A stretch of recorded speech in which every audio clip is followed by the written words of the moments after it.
Bonjour à chacun, j'espère que vous allez bien. En tout cas, je suis très heureux de vous retrouver encore aujourd'hui et de pouvoir partager avec vous un texte de la Bible. Mon thème aujourd'hui est le suivant, un homme pauvre et sage. Je vais vous inviter à lire avec moi un texte dans le livre de l'Ecclésiaste. Nous irons au chapitre 9, nous lirons du verset 13 au verset 16.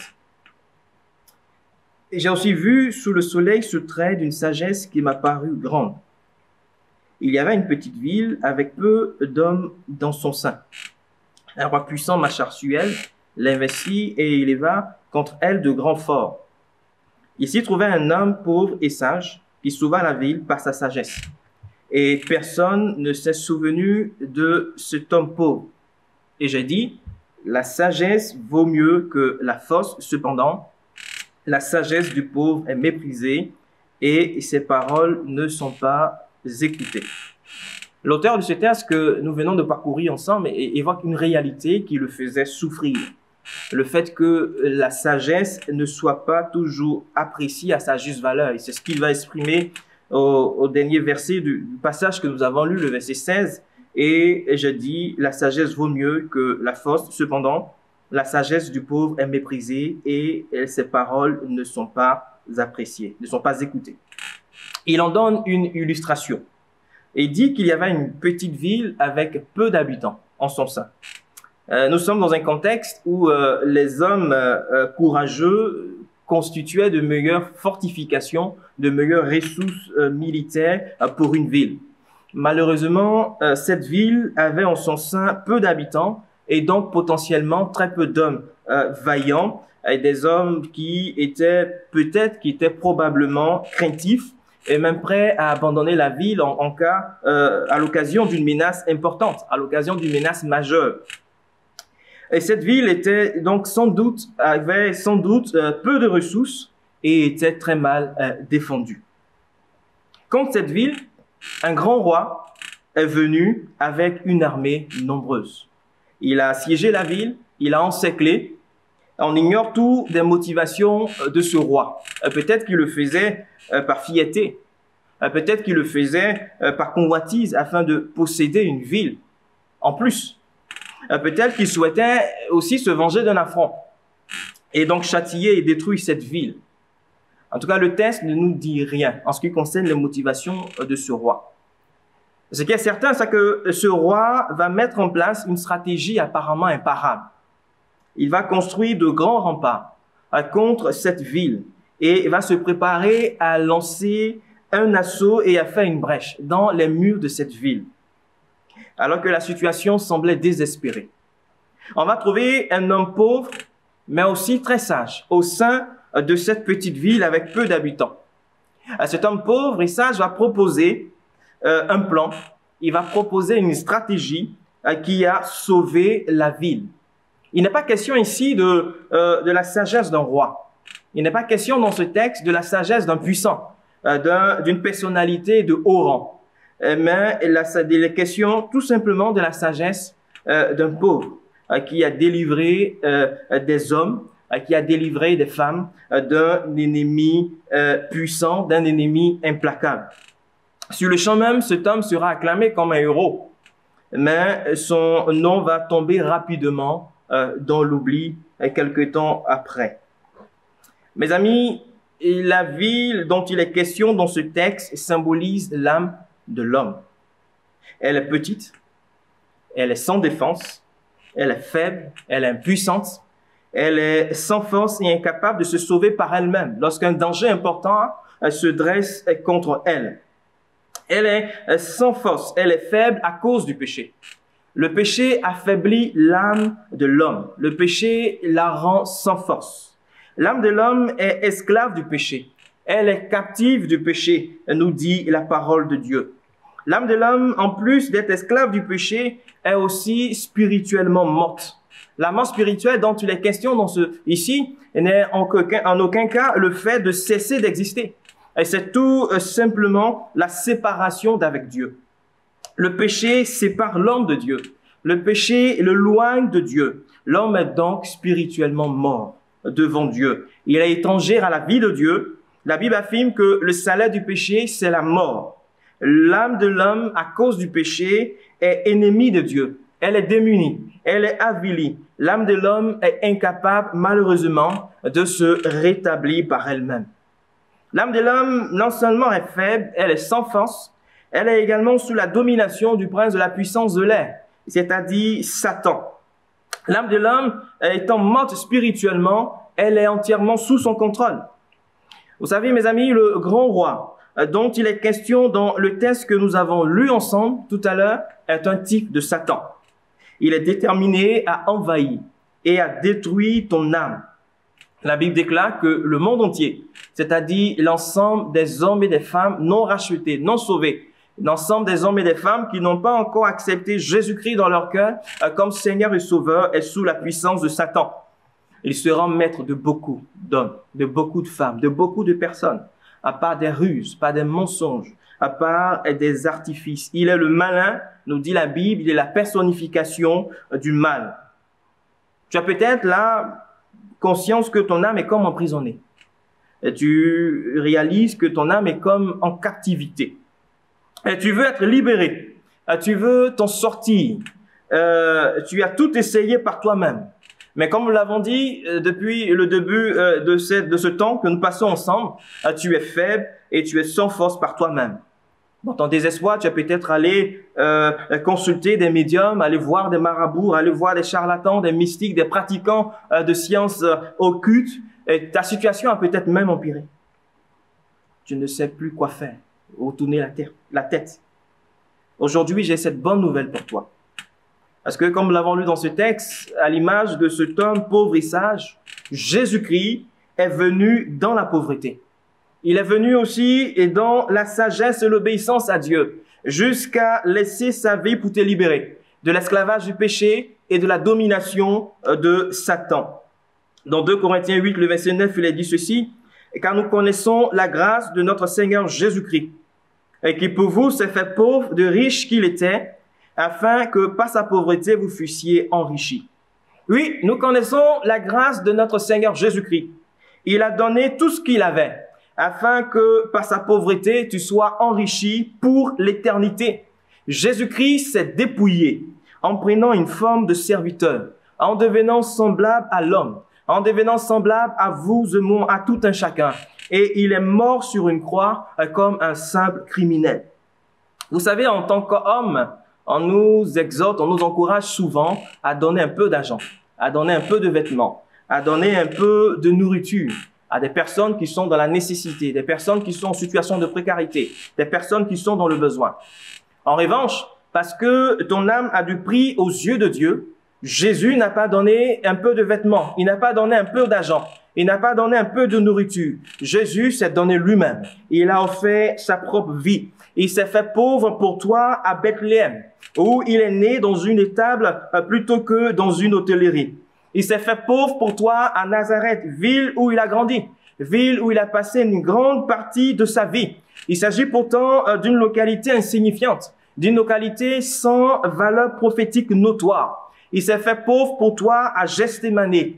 Gethsémani qui signifie pressoir à huile, où il a été comme pressé, au point de déclarer que son âme est triste jusqu'à la mort, où il avait conscience qu'il deviendrait pour toi, pour moi, pour l'humanité, dans seulement quelques instants, le sacrifice parfait offert pour le péché.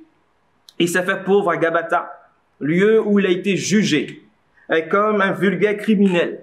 Il est pourtant celui à qui le Père a remis tout jugement. Et l'endroit ultime où il s'est fait pauvre pour toi, c'est Golgotha, où son corps a été brisé, où son corps a été crucifié, où son corps a été déchiré, meurtri, où son sang a coulé pour le pardon de tes péchés. Oui, Jésus s'est fait pauvre pour toi, il s'est fait pauvre pour moi, il s'est fait pauvre pour l'humanité, afin que par sa pauvreté, tu sois enrichi de salut, tu sois enrichi de pardon, tu sois enrichi de joie, de paix, de gloire, d'honneur et de majesté. Cet homme était non seulement pauvre, comme nous l'avons lu dans le texte, mais aussi sage. Et par sa sagesse, il a sauvé la ville. Mon ami, la seule vraie sagesse dont ton âme a besoin, c'est justement Jésus-Christ crucifié. C'est justement le message de la croix, la prédication de la croix. Vous savez, le message de la croix peut sembler sans intérêt pour beaucoup d'hommes, beaucoup de personnes. Mais laisse-moi aujourd'hui te déclarer que c'est la plus grande puissance et la plus grande sagesse de Dieu. Car il a plu à Dieu de venir à ton secours par le message de la croix. Il a plu à Dieu de venir à ton secours par la prédication de la croix. Ce message, pour plusieurs, peut être quelque chose de complètement insensé. Plusieurs peuvent le taxer de folie. Croire en Jésus-Christ. Croire en quelqu'un qui a été crucifié. Croire en quelqu'un qui est mort d'une telle manière pour être sauvé, c'est complètement absurde. Mais laisse-moi aujourd'hui te déclarer que le message de la croix n'est pas de la folie. Ou peut-être qu'il est folie pour celles et ceux qui refusent de croire en Jésus-Christ crucifié, qui refusent d'accepter ce message-là dans leur cœur, qui me refusent d'accepter Jésus-Christ dans leur cœur comme Seigneur et Sauveur. La Bible déclare qu'en Jésus-Christ sont cachés tous les trésors de la sagesse et de la connaissance.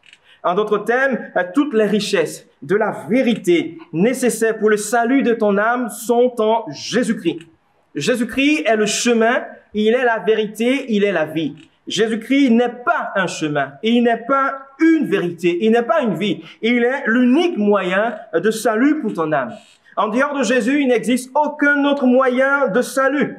En dehors de Jésus-Christ, il n'y a pas de pardon des péchés. En dehors de Jésus-Christ, il n'y a pas de délivrance. Il n'y a pas de liberté. La Bible dit dans Actes 4, le verset 12, « Il n'y a de salut en aucun autre, car il n'y a sous le ciel aucun autre nom qui a été donné parmi les hommes par lequel nous devions être sauvés. » Mes amis, bien que cet homme pauvre et sage ait apporté la délivrance à cette petite ville, il sera certes acclamé sur le champ, mais oublié quelque temps après. De nos jours, combien peu les hommes honorent et apprécient Jésus.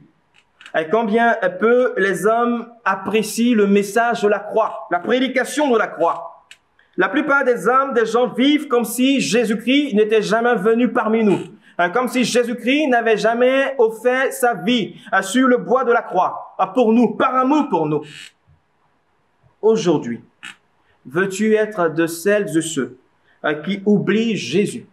Veux-tu être de celles et ceux qui rejettent l'offre de salut, qui rejettent ce que Jésus leur propose? Ou veux-tu être de celles et de ceux qui le reçoivent dans leur cœur comme Seigneur et Sauveur, qui l'acceptent par la foi, qui viennent à lui dans la repentance? La Bible dit ceci dans Matthieu 16, le verset 26. « Que te servira-t-il de gagner le monde, les richesses du monde, les biens matériels, les trésors du monde, le confort, la réussite professionnelle, dans les affaires, etc. Que te servira-t-il de vivre dans le seul but de satisfaire des plaisirs grossiers, d'avoir tout ce que ton cœur désire, tout ce que ton âme désire, si tu perdais justement ton âme? Mon ami, oui, que te servira-t-il de gagner toutes ces choses, et si ton âme périssait? Tu réalises peut-être là, depuis le début de ce temps que nous passons ensemble, que effectivement tu es sans force, tu le reconnais, que tu es faible, tu as le sentiment, oui, de te trouver dans une sorte de prison. Tu as le sentiment que ton âme est comme emprisonnée, et tu as peut-être tout fait pour t'en sortir, mais jusqu'à présent, rien n'a marché, parce qu'encore une fois, tu es faible et sans force, parce que le péché affaiblit ton âme. Le péché te rend sans force, le péché te rend faible. Et ce matin, je veux simplement te dire que, comme la Bible dit, si donc le Fils vous affranchit, vous serez réellement libre. Si c'est ton désir d'être réellement libre aujourd'hui, libre de tout lien, et si aujourd'hui tu veux être libre de l'esclavage du péché, et si tu veux être libre de la domination de Satan, je veux simplement t'inviter à accepter le Seigneur Jésus-Christ dans ton cœur comme Seigneur et Sauveur et à lui demander pardon pour tes péchés. Jésus-Christ ne rend pas à moitié libre et ne rend pas partiellement libre, mais il rend totalement libre à tous ceux qui s'approchent de lui par la foi et dans la repentance. Je vais simplement t'inviter à prier avec moi. Seigneur, nous bénissons ton nom. Nous te rendons grâce de ce que tu as vu notre misère spirituelle, Tu as vu notre pauvreté spirituelle. Tu as vu combien nous étions faibles et sans force. Notre Dieu, combien notre Père, nous étions affaiblis par le péché, esclaves du péché. Et tu as accepté de venir à nous et de mourir sur le bois de la croix. Tu as accepté d'offrir ta vie pour le pardon de nos péchés. Aujourd'hui, je réalise que mon cœur est loin de toi. Je réalise que mon âme est éloignée de toi. Je te demande pardon et je m'approche de toi dans la foi. Je m'approche de toi ce matin, aujourd'hui, dans la repentance. Je t'accepte dans mon cœur, et comme mon Seigneur, et comme mon Sauveur. Oui, je réalise que ma vie est misérable en dehors de Dieu, que je suis misérable en dehors de Dieu. J'ai peut-être tout essayé, tout fait, tout tenté, mais jusqu'à présent, rien n'a fonctionné. C'est pourquoi aujourd'hui, j'accepte de recevoir Jésus-Christ dans mon cœur et j'accepte de le recevoir comme mon Seigneur et mon Sauveur afin d'être libre, parce que celui qui rend libre, c'est lui. Merci pour ta grâce dans ma vie.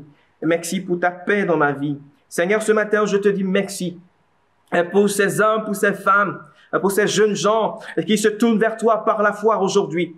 Pour toutes celles et ceux qui aujourd'hui ont écouté ce message et se sont sentis interpellés et ont pris la décision de s'approcher de toi et de te recevoir dans leur cœur par la foi. Merci de les encourager et merci de les fortifier et merci de les bénir, notre Dieu, et que rien ne vienne les ravir de ta main. Nous te rendons grâce parce que nous savons que tu les aimes et que tu as accepté d'offrir ta vie sur le bois de la croix pour eux. Merci de te glorifier dans leur vie et que ton nom soit béni ce matin. Au nom de Jésus-Christ. Amen. Que le Seigneur vous bénisse. Soyez encouragés, soyez richement fortifiés, bénis. Et si vous avez des questions, n'hésitez pas à nous contacter via notre page Facebook ou encore via notre site internet et les adresses vont s'afficher tout à l'heure. Que le Seigneur vous bénisse et à la prochaine.